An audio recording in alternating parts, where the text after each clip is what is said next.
Gloire à Dieu, nous saluons tous les enfants de Dieu, tous les ministres de Dieu, tous les serviteurs de Dieu.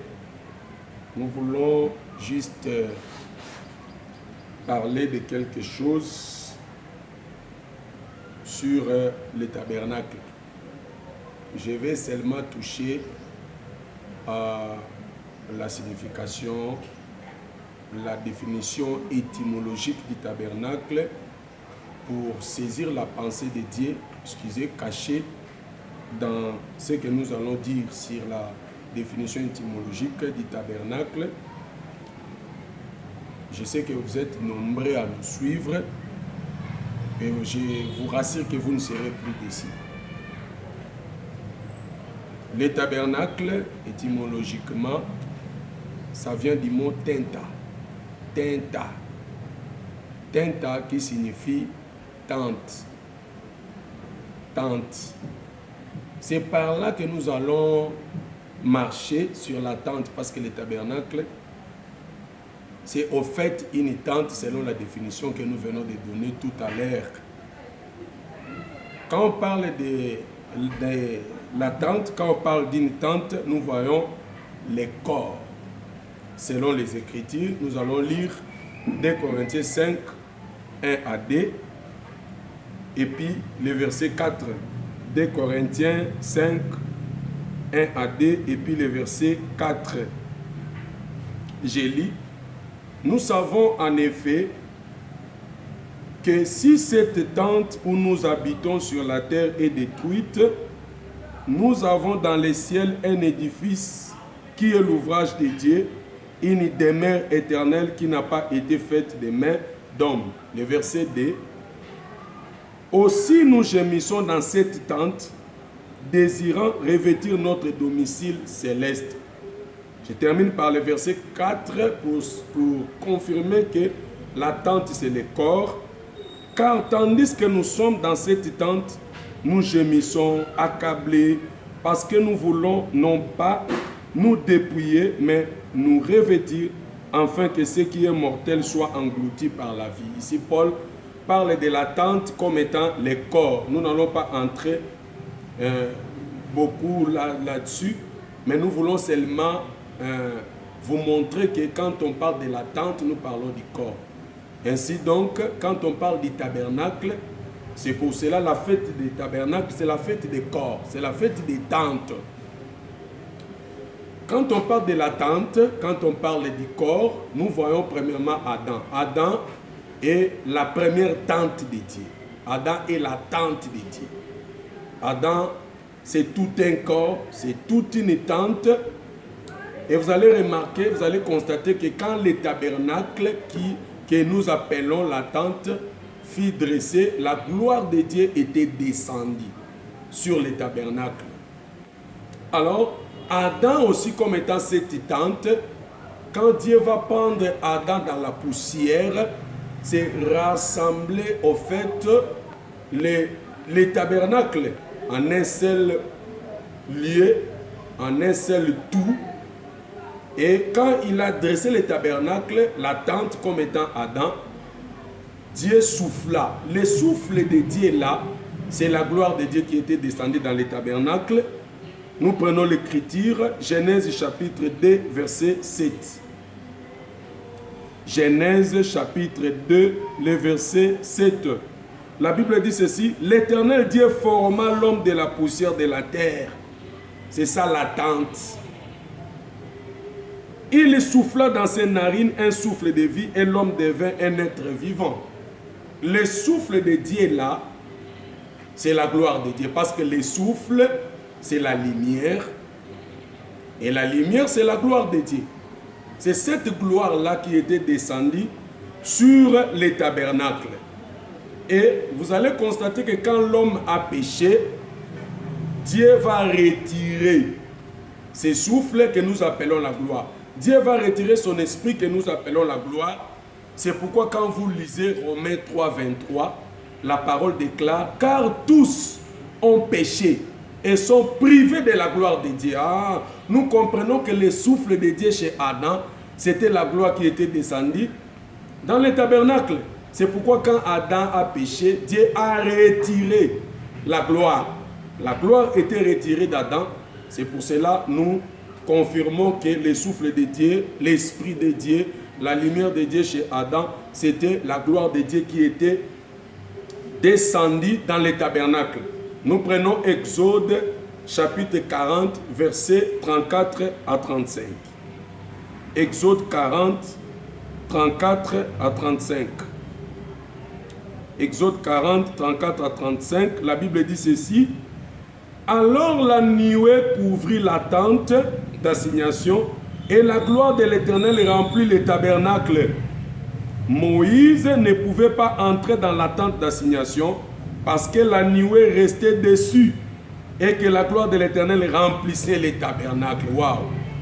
Quand Moïse a dressé le tabernacle, alors la gloire de Dieu était descendue sur le tabernacle et celui-ci, c'est-à-dire Moïse, ne pouvait pas encore travailler parce que la gloire va elle-même travailler. Et la gloire de Dieu qui était descendue sur le tabernacle, Dieu comme étant un répétiteur, selon Hébreux chapitre 1 verset 1, Dieu a parlé de plusieurs manières et à plusieurs reprises.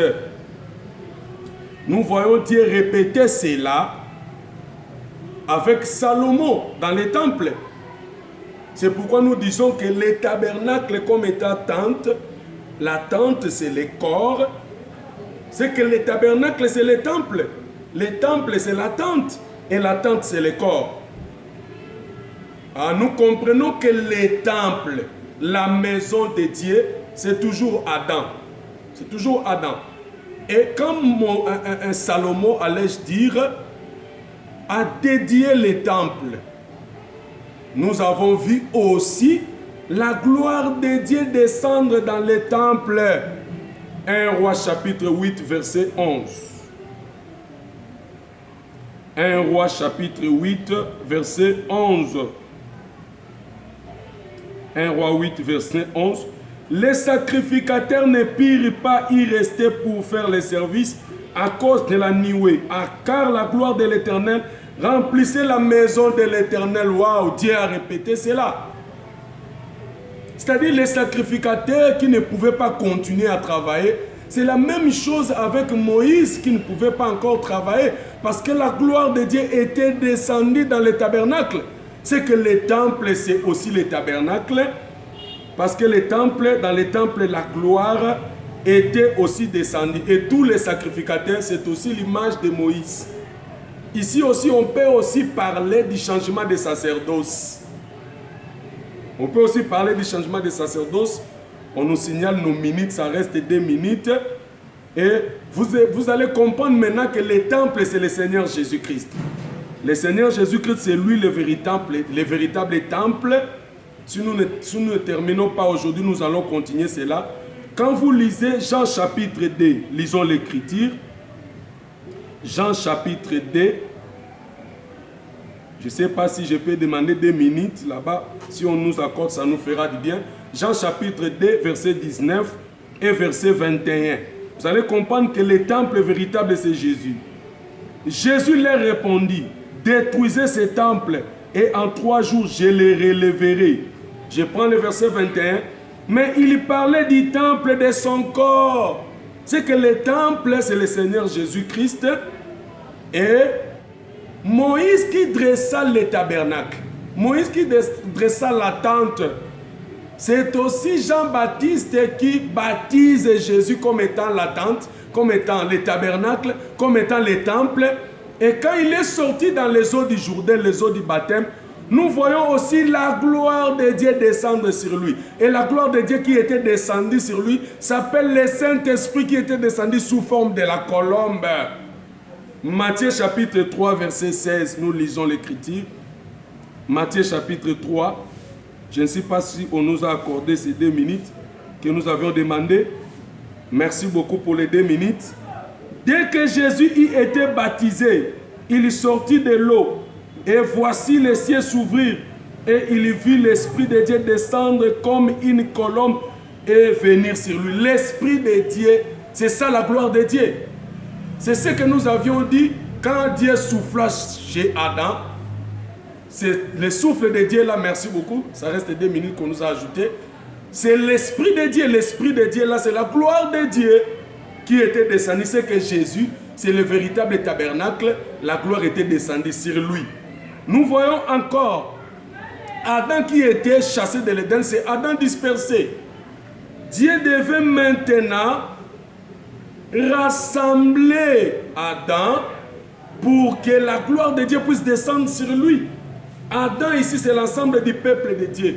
Le peuple de Dieu, les enfants de Dieu, c'est les temples de Dieu selon 1 Corinthiens 3,16. Nous lisons 1 Corinthiens 3,16 rapidement, nous courons derrière les temps. 1 Corinthiens 3, verset 16. La Bible dit ceci: ne savez-vous pas que vous êtes les temples de Dieu et que l'Esprit de Dieu habite en vous? C'est que les temples, c'est le peuple de Dieu.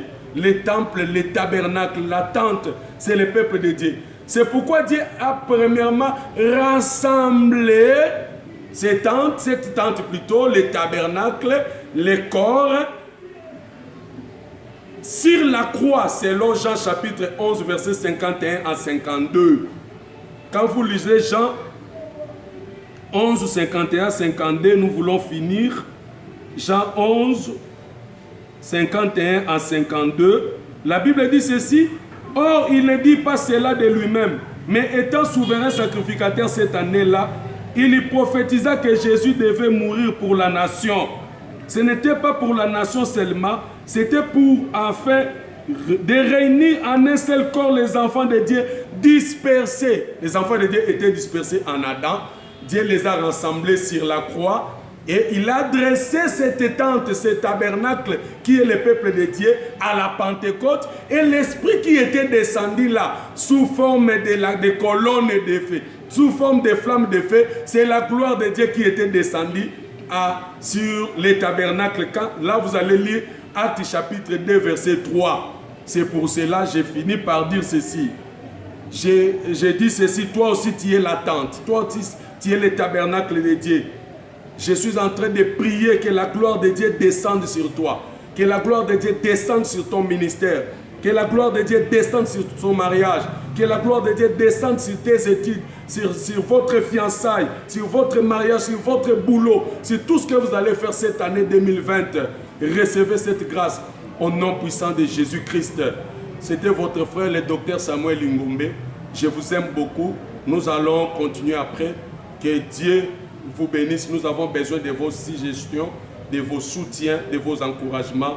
Et Dieu vous bénisse au nom de Jésus-Christ. Amen.